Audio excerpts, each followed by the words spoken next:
Isa sa inyo na ang mga nagliliyab, nagbabag at nag-aalab ng mga kaganapan sa kasulok-sulukan ng Kalakang Maynila sa loob ng ating bansa at saan mang dako ng mundo. Naglalagablab!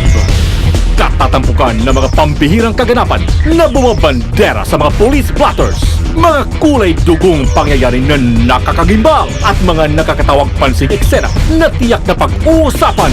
Naglalagablab!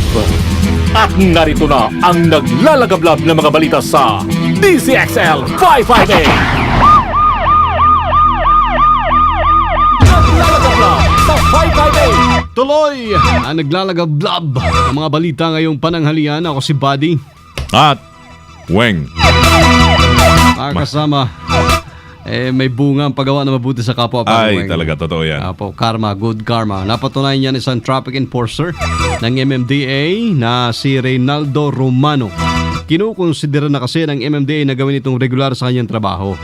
Ayon po kay Chair Francis Tolentino, 12 taon na nagtatrabaho si Romano at 2011 nang naging traffic constable ito mula sa pagiging member ng MMDA Sidewalk Clearing Operations Group. Sa ngayon ay inihahanda na rin ang parangal na igagawad kay Romano. Napatid kasi na sa pamamagitan po ng social media, merong kuha doon na larawan ng isang netizen sa pagbigay nito ng tulong sa isang batang pulubi. Ito pong si Constable Romano na nagbigay ng tulong sa isang batang pulubi sa ilalim po ng tandang Sora Flyover kung saan siya naka-duty. Ano kayong ibinigay niya? Pagkain, damit, hindi pera? binanggit sa balitang ere. Pera o papaano. Pero nasa social networking site. Baka sa Facebook yan kasamang may makita mo. Yung iba kasi sinasaway, ang mga pulubi. Ayun. Mga natutulog sa ilalim ng tulay. Tinataboy. Taboy. Di ba? Minsan masakit pa tingnan ho yan. Yung katotohanan yan. Alright. Dako naman tayo ng Pasay muna. Pasay. Business establishment sa Pasay City susuyurin ng, kala ko BIR, Bureau of Fire Protection. Yan, dahil baka expired na yung inyong mga kwan dyan. Fire extinguisher. May binibenta rito. May report si Joyce Sandra. Joyce, i-radyo nimo. Joyce? Magsakit po ng inspection sa mga establishmento sa Pasay City. Ang Pasay City Bureau of Fire Protection layo nito matiyak kung sumusunod ang mga negosyante sa lungsod sa fire safety standards tulad ng paglalagay ng emergency exit, smoke detectors at extinguisher. Tuloy din ang pagsasagawa ng seminars ng Pasay BFC hinggil sa safety tips sa LPG, sigarilyo, mga damo, sasakyan at flammable materials. Ang hakbang ng Pasay City BFC ay kasunod ng pagsabog ng LPG sa Tramo Pasay City na ikinasugat ng 2 babae. Kasama mo sa Pasay City para sa DCXL 558 Choice Adra Tatak RMN. Naglalagablab sa 558. Ito na po yung kanina mga kasama na inaantabayan po natin. Pasado kaya tayo dyan? Ayun na nga. Yung bar result. Kahit hindi tayo kumuha, pasado kaya tayo? Top 10 passers. Yung pinakamataas. Angel Ronquillo. Angel, i-radio mo. Yung kasama nga ba ka-anunsyo lamang nito nga si Associated Justice Arturo Brion. Siya yung pinuno ng chairman 2013 bar exam. Ang nanguna sa bar exam ngayong nung 2013 ay itong si Pangan Nelson mula sa University of the Philippines na nakakuha ng 85.80%. Second place si Oyales Mark Xavier mula pa rin sa University of the Philippines nakuha ng 85.45%.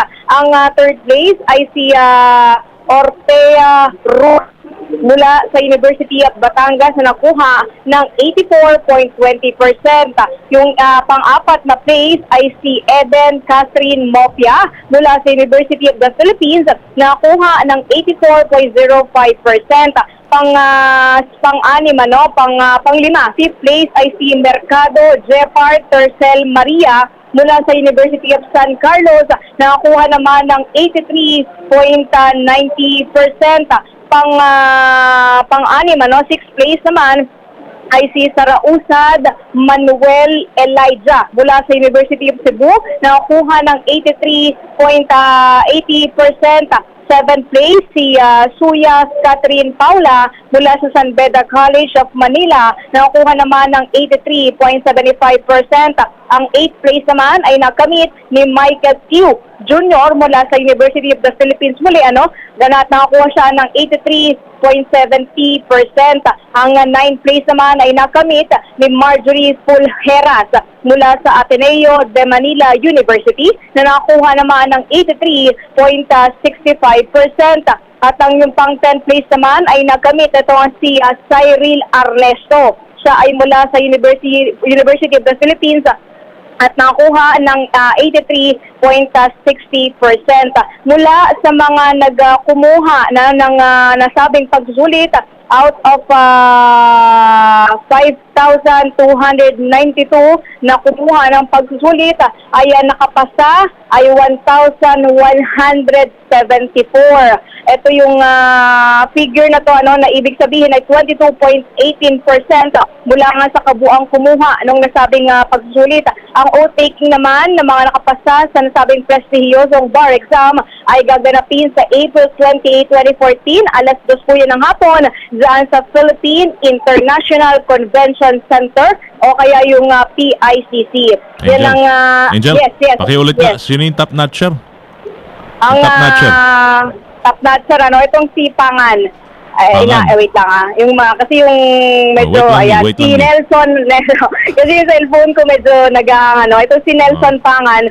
Siya yung mula siya sa University of the Philippines. UP. Siya yung yes. UP.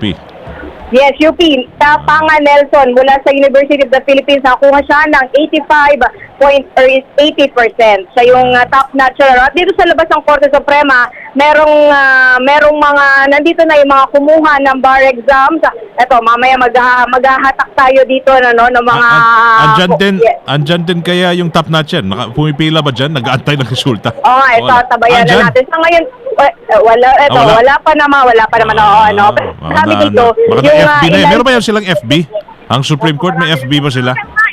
Nasa sila? Meron silang website. Nasa website na yung mga nakapasa dun sa bar exam. Kasi kung dati matatanda natin mga nakalipas na bar exam ay hapon pa nilalabas ang resulta. Pero ngayon napaaga, kaya ngayong tanghali ay inilabas na yung resulta. At dito mamaya sa harapan ng Korte Suprema, meron dito ang puting white screen kung saan doon makikita yung mga pangalan ng lahat ng mga pasa, hindi lamang yung mga top 10, kundi yung lahat ng nakapasa dito, yung mahigit sa 1,000 na nakapasa sa bar exam ay lalabas yung kanilang pangalan upang makita na nila. Tatanungin natin sa nanay. Nanay, may anak po kayo nakapasa? May nakapasa po kayo, anak? Thank you. Ano po pangalan? Ay, personnel yan. Saan mo siyang school? La Salle, Bacolod. La Salle, Bacolod? Congratulations po, nanay. Thank you. Galing pa siya Ayan, Bacolod? ito. Angel, galing pa siya Bacolod? Si nanay? Kausapin naman nanay po tayo sa DZEC sa Lariman 55. Oo. Yung anak ko na lang siguro. Kasi nasala siya. Saan ba siya? Ito. Hindi man siya kasama sa top 10, pero ito, Kung nasa- kausapin natin. Ay, kuya, saan po kayong, anong pangalan, Alberto Nelias. To. Congrats, ha? Live po kayo sa DZEC. Ay, salamat po. Oo, sa Aramen sa Aramen. Sa Lasal po ng Bacolod. Sa Lasal, oo, sa Lasal sa Bacolod. Nag-adto pa ka dire para sa kwan lang to? Para ma-check ang resulta? Sa website po, sir. Sa website, gani ha? Sa Supreme Court po. Okay. Tapos nag-adto pa ka diha? Oo, nagkatugid ko diri, sir. Ay, okay ha. So, maugyod na imong dream ha? Kwan. Maging abogado ba?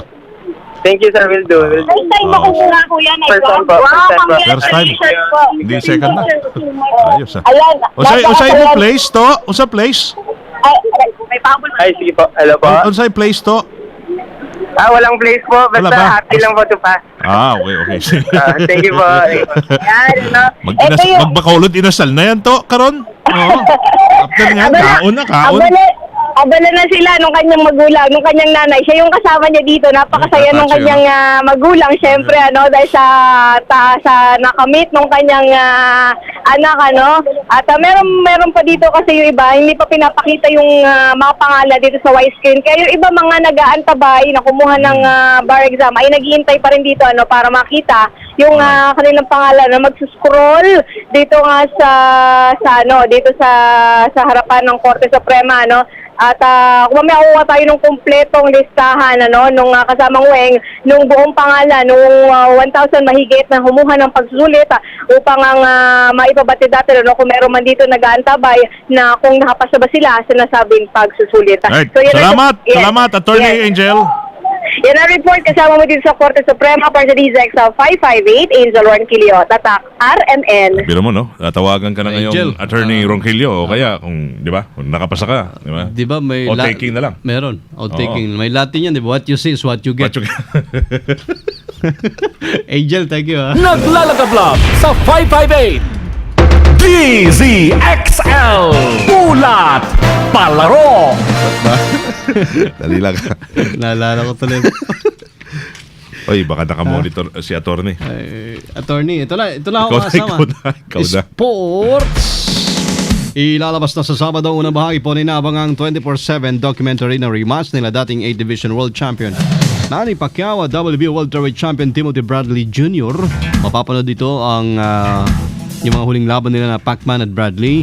At lumaban at nanalo si Pacquiao laban kay Brandon Rios noong Nobyembre, habang American boxer naman ay tinalo si Juan Manuel Marquez gagawin sa April 13 sa talagang promote ito dito sa Las Vegas, Nevada, ang Bradley Pacquiao fight. Yun na yun. Yun na yun. DZXL Sawa na. Showbiz Balita. Si Loli ba andyan, pare? Ay, andito. Lole! Saglit lang ha, saglit. At si Angel pa pala nakikita nila eh. Oo. Dapat kasi talaga. hindi nila makita si Loli. Talagang private yung kanya. Private ang status niyan. Private dancer kasi yan eh. Hoy, ikaw Hi, ako na Loli. ba? Ikaw na. Ay, thank you. Ikaw na. Hello, everybody. Everyone, Hi. hello. Hi, Rhoda. Hi. Hello, Rod. Yan, yeah. Okay. Action. Hello, everybody. Ay, nasabi ko na pala. Okay na, nasabi It's na. me, Lolly. I have us, Lolly. You know what? Pabati muna, pwede? Sure. Binabati ko Sure. lang yung mga fans natin. Si Raymond Garcia at saka si Bobby Enriquez. Raymond Garcia and Bobby Enriquez nandyan sa Manila. Hello, salamat sa pakikinig. At syempre, ito na. Inamin ni Gladys Reyes na medyo nervousness. There is a feeling of nervousness. Kinakabahan siya, Doy, dahil sa posibleng pagsapaw raw sa kanya ng mga bagong artistang gumaganap na rin na bilang kontrabida. Maraming magagaling ngayon, di ba? Dami. Yan ang pinaka-easing gawin na role, maging kontrabida, di ba? Galit-galit ka lang, ay kontrabida ka na. Saka sa dami ng mahirap ngayon. Oo, maraming kontra. Maraming newbies ang gustong pasukin ang kanyang teritoryo daw. At hindi nga ikinakailan na marami sa mga ito ay talagang magagaling. Natutuwa raw siya sa tuwing napapanood niya ang mga young actress. Natutuwa. Hindi kaya na-insecure na magaling sa ganitong role. Laking pasasalamat naman ang actress na kahit matagal na siyang gumaganap na kontrabida, ay nananatili pa rin siya matatag na kontrabida sa industriya. Yan. You beat Belia Flores, di ba? Matanda na yung parilang role. So siya yung talagang reyna ng mga kontrabida. Siya na. Oo, harin sumalangit na di ba? Oh, well, it's me. I have nothing more to say. It's me, Lolly. Lollipop. Lollipop. Thank you, Lole. Thanks, Loli. Pakimakas Gladys. na. Hindi gasgas, hindi umatras, Si Gladys Reyes. medyo madulas. Ito ang balitang Victim. panghimagas. Eto na siya! To me that word that pretty. Give me a reason. Give me a reason, man.